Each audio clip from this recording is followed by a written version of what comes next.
جب ابو جہل اور عتبہ نے یہ مقام دیکھا، یہ چیز دیکھا، انہوں نے دیکھا کہ مکہ مکرمہ کے گھر خالی ہو رہے، کسی گھر سے بھائی نہیں ہے، کسی گھر کے اندر سے چچا غائب ہے، کسی گھر کے اندر سے بچے غائب ہیں، سب جا رہے اپنے وطن اصلی کو چھوڑ کر، اسلام کی خاطر، دین کی خاطر، جان کو، مال کو، دکان، کاروبار، تجارت، سب کچھ چھوڑ کر مدینہ منورہ جا رہے ہیں، تو ان کو بہت تکلیف ہو گئی۔ انہوں نے اپنی ایک پارلیمنٹ بنایا تھا جس کو دار الندوہ کہتے تھے، وہاں پر بیٹھ کر وہ مشورہ کرتے تھے، تو بڑے بڑے سرداران وہاں جمع ہو گئے، جن میں عتبہ، شیبہ، ابو سفیان، ابو جہل، بڑے بڑے سرداران وہاں جمع ہو گئے کہ مشورہ کریں کہ کیا کرنا ہے۔ جب وہ مشورے کے لیے بیٹھ گئے تو اتنے میں دیکھا کہ ایک بوڑھا آدمی وہ بھی مشورے کے لیے آ رہا ہے، تو انہوں نے اس کو روک لیا کہ تم کون ہوتے ہو؟ تو اس نے کہا کہ جو غم تمہارا ہے وہ غم میرا بھی ہے، تم جس کے لیے پریشان ہو اس کے لیے میں بھی پریشان ہوں۔ وہ شیطان تھا جو بوڑھے کی روپ میں، انسان کے روپ میں آیا اور اس مجلس میں بیٹھ گیا۔ تو پھر انہوں نے آپس میں مشورے کیے کہ اس کے ساتھ کیا کیا جائے، تو یہ کہا گیا کہ اس کو قید کیا جائے۔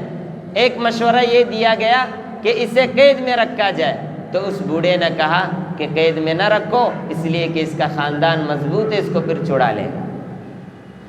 دوسرا مشورہ یہ دیا گیا کہ اس کو جلا وطن کر دیا جائے، اس کے وطن سے باہر کر دیا جائے، تو پھر وہ بوڑھا کھڑا ہوا، اس نے کہا کہ یہ مشورہ بھی صحیح نہیں، اس لیے کہ اگر اس کو جلا وطن کر دو گے، اس کی زبان میں ایسی تاثیر ہے، یہ جب بات کرتا ہے تو سب اس کی بات مان لیتے ہیں، یہ وہاں جا کر اپنی دین کو پھیلائے گا، اپنے اسلام کو پھیلائے گا، یہ مزید مضبوط ہوگا۔ تو پھر ابو جہل نے یہ مشورہ دیا کہ ہر قبیلے والا اپنا ایک ایک بندہ دے گا، سب مل کر اس کو نعوذ باللہ قتل کریں گے۔ تو اس بوڑھے نے کہا کہ یہ مشورہ اچھا ہے، کیونکہ پھر جب اس کے قبیلے والے آئیں گے دیت لینے کے لیے، جب ہم سے جھگڑیں گے تو جھگڑ نہیں سکیں گے، چونکہ ہمارے طرف قبائل بہت ہوں گے، لیکن دیت مانگے گا تو پھر ہم دیت دے دیں گے۔ تو اس طریقے پر انہوں نے یہاں پر بیٹھ کر مشورہ کیا۔ جب ان کا یہ اجلاس، یہ مشورہ ختم ہوا، وہاں پر جبریل امین آئے رسول اللہ صلی اللہ علیہ وسلم کے پاس، اور اس پورے مشورے کے بارے میں اس کے بعد رسول اللہ صلی اللہ علیہ وسلم نے پوچھا حضرت جبریل سے کہ مجھے ہجرت کا حکم ہے، لیکن میرے ساتھ کون ہوگا؟ تو جبریل امین نے کہا کہ تیرے ساتھ حضرت ابو بکر۔ یہ اللہ کی طرف سے طے کیا گیا ہے۔ تو رسول اللہ صلی اللہ علیہ وسلم، بخاری کی روایت ہے، حضرت عائشہ صدیقہ رضی اللہ تعالی عنہا فرماتی ہیں کہ دوپہر کے وقت آپ صلی اللہ علیہ وسلم چپکے سے ہمارے گھر میں آئے۔ میرے والد نے، حضرت ابو بکر نے 4 مہینے قبل 2 اونٹ تیار کر رکھے تھے، گویا کہ ان کو پہلے سے علم ہو چکا تھا، ایک اپنے لیے، ایک اللہ کے نبی کے لیے۔ دوپہر کے وقت آ گئے اور پوچھا کہ آپ کا والد کہاں ہے؟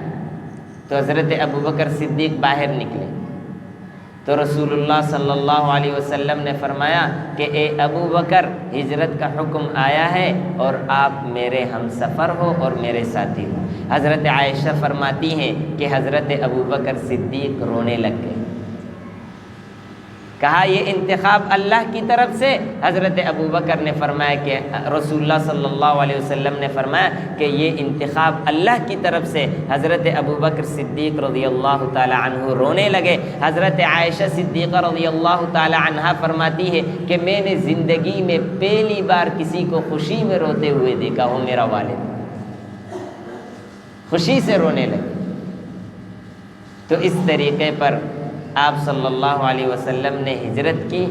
اس سے قبل حضرت علی کو اپنے بسترے پر سلایا۔ انشاءاللہ تعالی اس کا بیان اگلے اتوار کو ہوگا۔ اللہ تعالی عمل کی توفیق عطا فرمائے۔ وآخر دعوانا ان الحمدللہ رب العالمین۔